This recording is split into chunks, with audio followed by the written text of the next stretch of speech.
शासक का सारा विश्वास भरोसा उन्हें प्राप्त था। रायपुर से प्राप्त ताम्रपत्र में भी पूर्व राष्ट्र का उल्लेख है।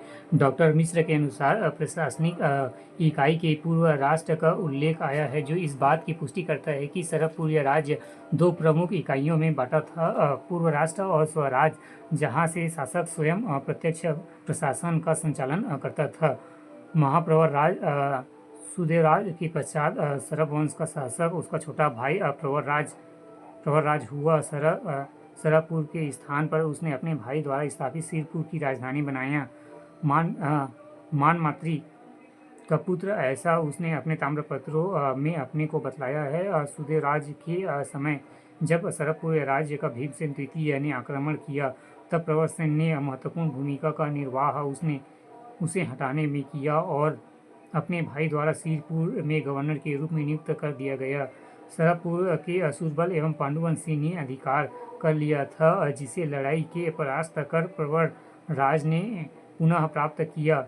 अपने भाई व्यग्रराज को सरबपुर के शासक व सुरक्षा के लिए तैनात किया। कुछ समय पश्चात ही सूरबल के पराजय का बदला इंद्रबल राज ने ले लिया और सरबपुर का अधिकार कर लिया गया। इंद्रबल का मंगला बिलासपुर ताम्रपत्र इंद्रबल ने दक्षिण कौशल के पांडु वंश की स्थापना की और इंद्रपुर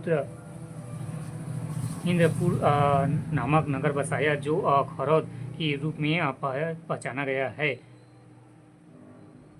आज मिश्र शास्त्री ने प्रवर राज का काल लगभग 580 से 590 ई माना है। Doctor P.L. मिश्र के अनुसार 575 से 585 ई था। प्रवर राज भागवत धर्म का अनुयायी था, परम भागवत अपने को लिखवाया था। डॉक्टर श्याम कुमार पांडे 510 से 515 ई के मध्य सरबपुरिय वंश के शासन की समाप्ति मानते हैं। पांडुवंशियों के सरबपुरियों का एक निर्णायक युद्ध हुआ था तथा इसके पश्चात सरबपुरियों का शासन कौशल से समाप्त हो गया था और नया राजवंश पांडुकुल यासवंश का भी दुर्भाव हुआ।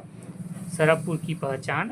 सरबपुर के राजाओं के अधिकांश ताम्रपत्र सरबपुर से जारी किए थे। परंपरा राजधानी से ताम्रपत्रों के जारी करने की रही है। इस आधार पर सरबपुर को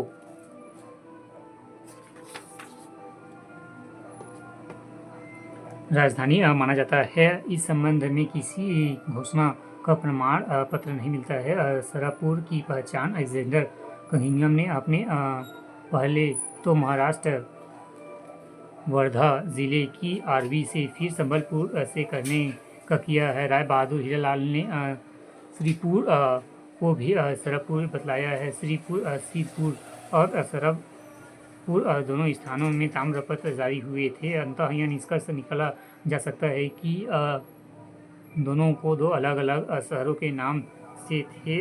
पंडित लोचन प्रसाद पांडे ने उड़ीसा स्थित सरबगढ़ से इसका ताम्र जोड़ा है। श्रीनारायण के पास महानदी के तट पर स्थित सर्व नामक स्थान को भी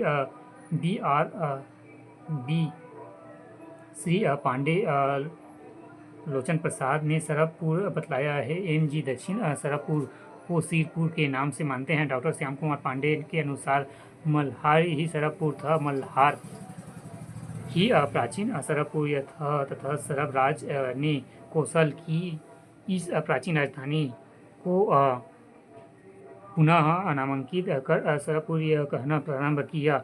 दक्षिण कौशल पृष्ठ 69।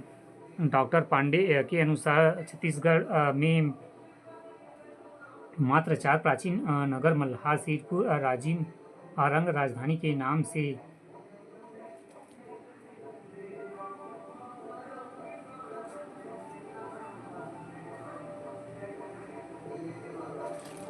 राजधानी के रूप में इन्हीं 4 नगरों पर विचार हो सकते हैं। सिरपुर के अंतिम सरबपुर या नरेश प्रवर आज था। राजिम प्राचीन नगर एवं मगर धार्मिक राजधानी के दूर था।